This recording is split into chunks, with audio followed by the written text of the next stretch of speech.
Ta-da!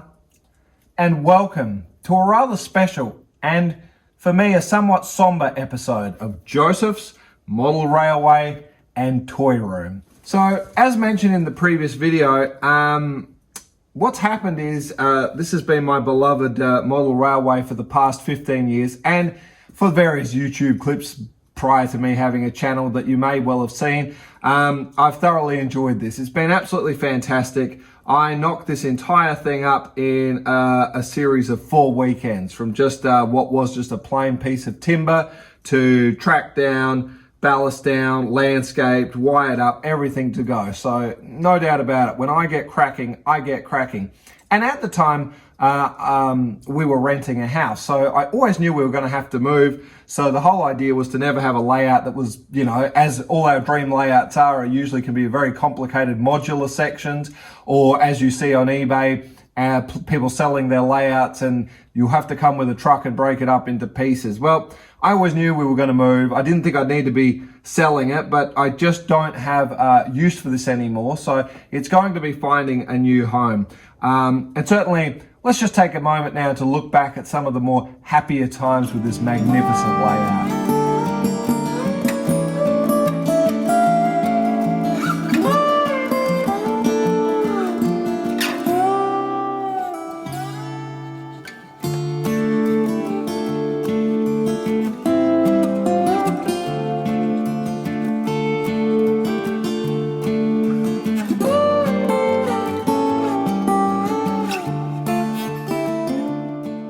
Oh yes, every section tells a story. From the distant home signal that was used in a goods yard, because it was all the money that the locals could raise to actually get a signal in there, with the gentleman that's supposed to be there with a pot of paint painting it, to the mountain over there with a cave and some young people having a bit of a sausage sizzle, roasting sausages in there and having a bit of a campfire in there and roasting marshmallows. The other thing is, it was all about the simplicity and elegance. Every model railway tells a story.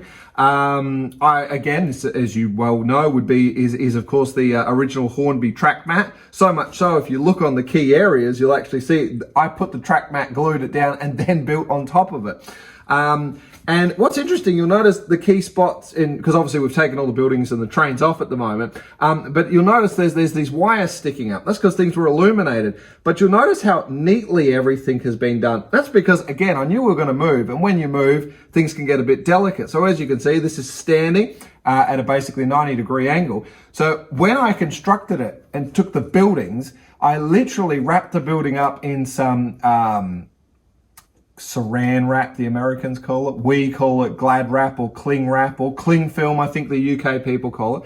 Wrapped the buildings up in it, sat them down in their locations, and then put all the ballast and the groundwork across it. Let it dry, lifted it up, and there we go. And if you're wondering what the little lights are, of course, for the hole in there, the whole idea was I could just thread the light straight onto the building and then bring that building down. I am not using 2 hands, but I'd sit it straight in the spot, and it was all done. And then when it was time to move, we lift it off, the buildings come off, 1, 2, 3, 4, 5, 6, all there. And you can see the markings for where we had the sheds, where the grooves would sit for that, because I didn't need to do the inside. And you'll see the ones here for station lights and all the rest of it. And it's going to a new home, and so on to the future. I end up building my dream layout, which of course is fixed into the house. And as far as I'm concerned, if we have to sell or move in the future, which I certainly hope we don't have to, but if it happens, I would just leave the layout there. I have no intention of trying to move it. If I get old and frail, I'll be happy with one of those little model railways in the suitcase, a little Z-scale one. I think that'd be absolutely fantastic. But in the meantime, it's a little somber thing. I'm a little sad. I did want to keep it just as sort of a spare one to have, but anyone that pursues the interest and activity knows that it does take time, it does take money, and of course it takes some amount of space as well. But it served me absolutely well, and I just wanted to share with you the moment of saying goodbye to my first ever fully constructed model railway.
Well, ladies and gentlemen, boys and girls, that now concludes this video. And as mentioned before, this one's being shot in summer. There's no air conditioning where I'm currently standing, and it's hot, especially with that light going as well. So thank you so much for watching. Again, you don't have to subscribe or follow any of that. I just throw these videos out when I can for a little bit of cheery fun. Hope you enjoy. We'll see you in the next one. Stay safe. Toodles.